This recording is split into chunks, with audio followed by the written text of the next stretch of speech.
Josie was 18 months old. She had brown eyes and light brown hair. She loved to dance and had just learned to bounce on the trampoline with her older siblings, Jack, Relly, and Eva. She had just learned to say, "I love you." In January of 2001, Josie was admitted to Johns Hopkins after suffering first and second-degree burns from climbing into a hot bath. She healed well and within weeks was scheduled for release. 2 days before she was to return home, she died of severe dehydration and misused narcotics. I would like to take you through the events that resulted in this needless tragedy. Josie spent 10 days in the PICU. I was by her side every day and night. I paid attention to every minute detail of the doctors' and nurses' care, and I was quick to ask questions. I bonded with them and was in constant awe of the medical attention she received.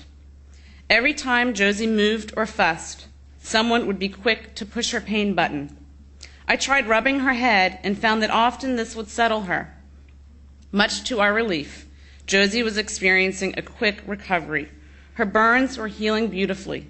She was sent down to the intermediate care floor with expectations of being sent home in a few days.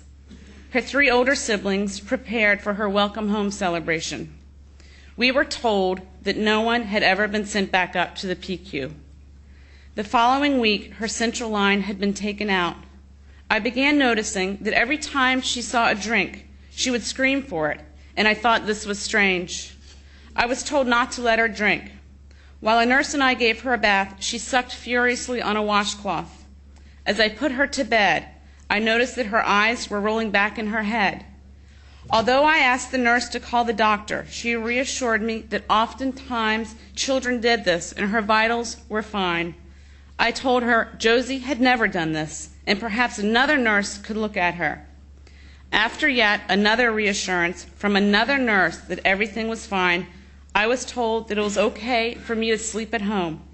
I called to check in 2 times during the night and returned to the hospital at 5:30 in the morning.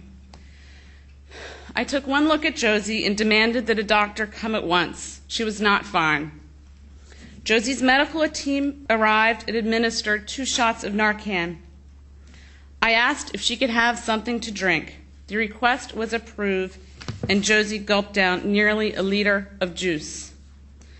Verbal orders were issued for there to be no narcotics given. As I sat with Josie, I noticed that the nurse on morning duty was acting very strangely. She seemed nervous, overly demonstrative, and in a hurry. Uneasy, I asked the other nurses about her, and they said she had been a nurse for a long time. Still worried, I expressed my concern to one of the doctors, and he agreed that she was acting a bit odd. Meanwhile, Josie started perking up. She was more alert and had kept all the liquids down. I was still scared and asked her doctors to please stay close by. At 1 o'clock, the nurse walked over with a syringe of methadone.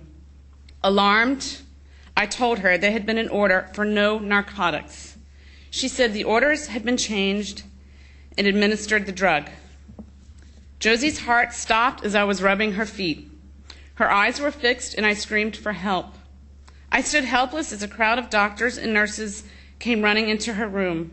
I was ushered into a small room with a chaplain. The next time I saw Josie, she had been moved back up to the PICU. Doctors and nurses were standing around her bed. No one seemed to want to look at me. She was hooked up to many machines, and her leg was black and blue. I looked into their faces and said to them, "You did this to her, now you must fix her." I was told to pray. 2 days later, Jack, Relly, and Eva were brought to the hospital to kiss their beloved Josie goodbye. Josie was taken off of life support. She died in our arms on a snowy night in what's considered to be one of the best hospitals in the world. Our lives were shattered and changed forever. Josie died from severe dehydration and misused narcotics. Careless human errors. On top of our overwhelming sorrow and intense grief, we were consumed by anger. They say anger can do one of two things to you. It can cause you to rot away, or it can propel you forward. There were days when all I wanted was to destroy the hospital and then put an end to my own pain. My 3 remaining children were my only reason for getting out of bed and functioning. One day, I will tell them how they saved my life. Tony and I decided that we had to let the anger move us forward. We would do something good that would help prevent this from ever happening to a child again.